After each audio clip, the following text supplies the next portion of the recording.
The roar of engines, the thrill of speed, the camaraderie of the track. But on one fateful day in 1977, the Kyalami circuit would bear witness to one of the most tragic events in Formula One history. This is the story of Tom Pryce, a rising star, and Vansen van Vuuren, a young marshal whose lives were forever entwined by destiny. Tom Pryce's journey to Formula One was anything but conventional. Starting competitive racing at 20, he quickly showcased his prodigious talent, especially in wet conditions. In 1974, he entered Formula One with a small team, Token.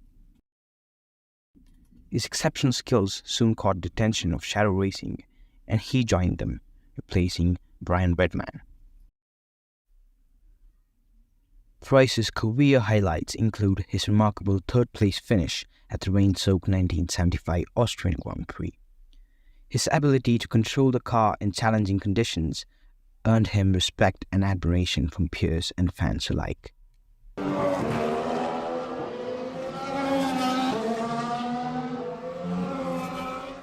Off the track, Pryce was a loving husband to his wife, Nella. They married in 1975, marking a new chapter in his life. Their bond was so strong, providing Pryce with emotional support amidst the high-pressure world of Formula One. March 5, 1977. Kyalami Circuit, South Africa. But it'll make a lovely ledge for London's pigeons if they wear oxygen masks. The South African Grand Prix in Johannesburg. The battle is on for the World Drivers' Championship. Swiss driver Clay Regazzoni. Last year's runner-up Niki Lauda of Austria and reigning champion James Hunt are rivals again. Kyalami is South African Jody Schechter's home track. The air was thick with Brazilian anticipation. Emerson Fittipaldi could be a threat, so could Swede Ronnie Peterson. On the off, ton-up acceleration comes in second. James Hunt from pole position in the lead. Niki Lauda, his old rival, right behind. Pryce started the race in 15th place, determined to make his mark. Settling down, Hunt holds on.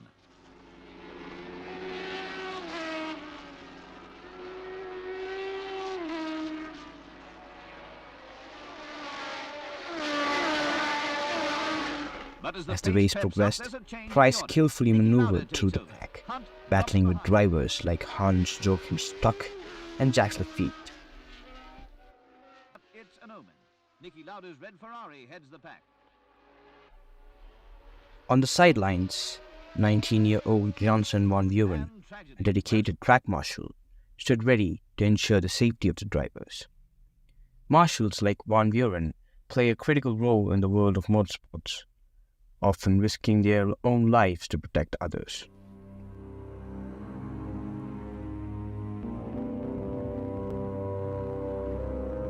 Lap 21. Renzo Zottri's car catches fire on the main straight. Van Vuuren, along with another marshal, races across the track to extinguish the flames. Unbeknownst to them, cars are approaching at high speed from the opposite direction.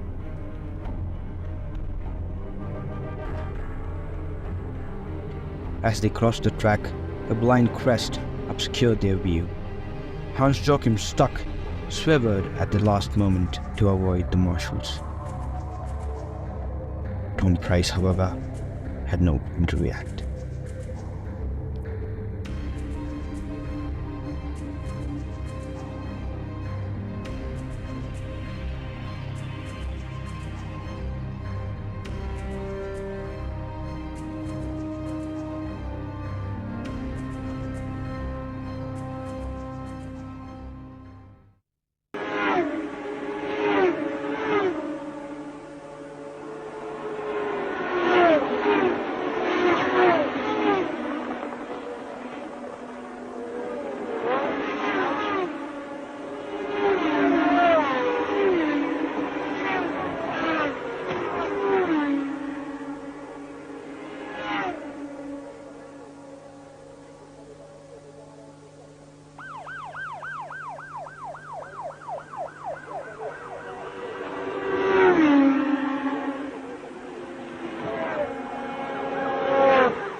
Pryce's car struck Van Vuuren at approximately 170 miles per hour. The fire extinguisher Van Vuuren was carrying, weighing about 40 pounds, flew through the air, hitting Pryce on the head with tremendous force. The impact was catastrophic, tearing Pryce's crash helmet off and leading to his instantaneous death. Van Vuuren was immediately decapitated. The collision was devastating. Pryce's car continued down the track, colliding with Jacques Laffitte's Liger before coming to a stop. Laffitte, unaware of the tragedy, initially approached Pryce's car in anger, only to discover the horrifying scene.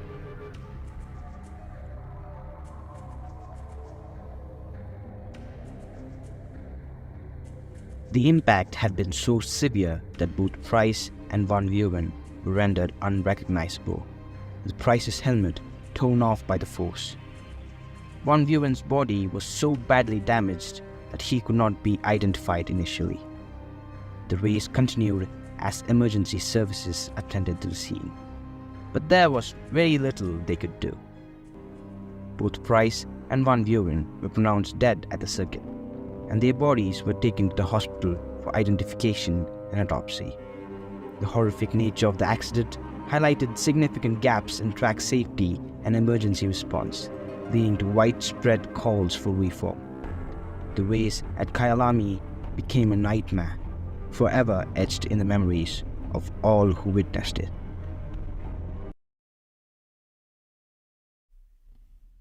The tragedy sent shockwaves throughout the racing community. Pryce, only 27, was laid to rest in Wales, leaving behind his grieving wife Nella. Van Vuuren's family also mourned the loss of a young man dedicated to his passion. In the wake of this tragedy, the then FIA took swift action to enhance safety measures. It ensured that all track marshals received thorough training to handle emergencies thereafter. The incident underscored the need for better communication and faster decision-making during races.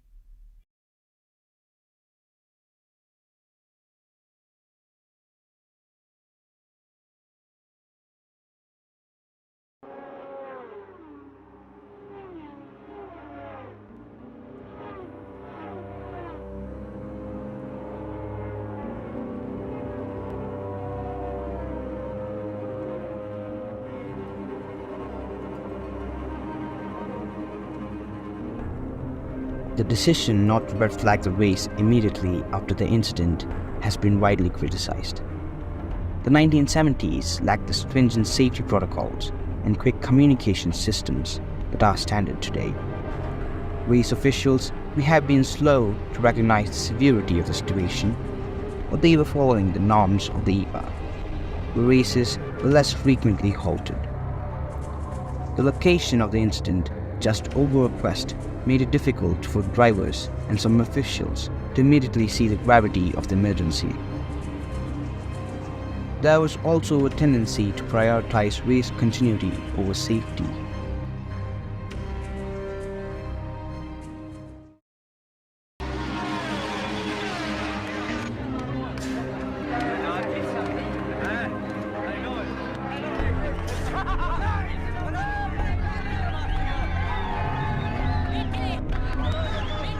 Schechter's second place put him ahead in the championship with 15 points, but the Ferrari pair of Lauda and Reutemann were close behind on 13. Despite the podium celebrations, this had been a bad day. The loss of a driver and a volunteer track worker was hard for the Grand Prix family to accept, but the show had to go on.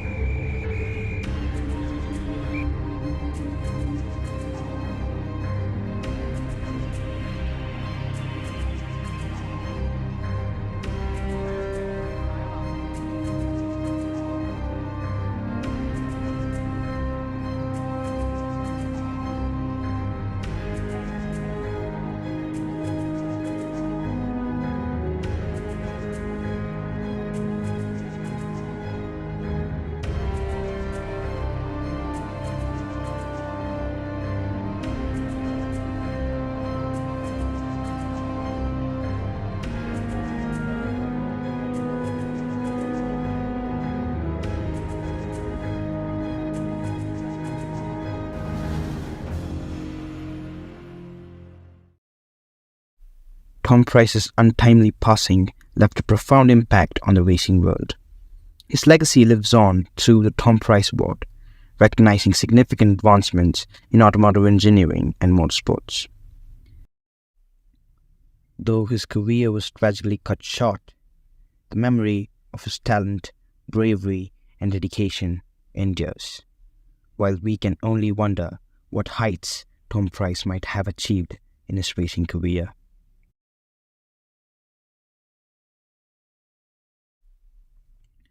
Tom Pryce and Vansen van Vuuren's tragic deaths were pivotal in shaping the stringent safety standards we see in Formula One today. Their legacy lives on, not only in the memories of those who knew and loved them, but also the safer, more regulated sport that emerged from their loss.